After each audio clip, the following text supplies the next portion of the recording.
Sa ulo ng mga nagbabagang balita, isang bangkay ang namataan sa UM Laboratory at hindi pa makilala kung sino ang taong ito.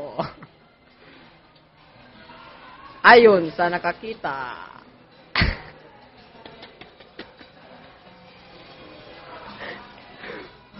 natulog daw ang tao at binangungot lang. Ngunit may mga ebidensyang nagsasabing pinatay ito at ginahasa.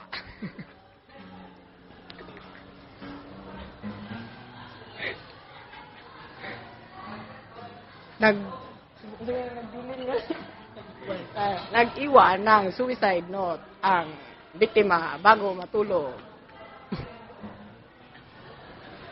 Matulog pa.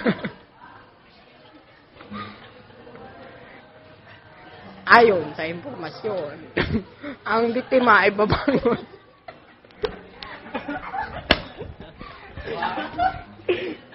Tama na.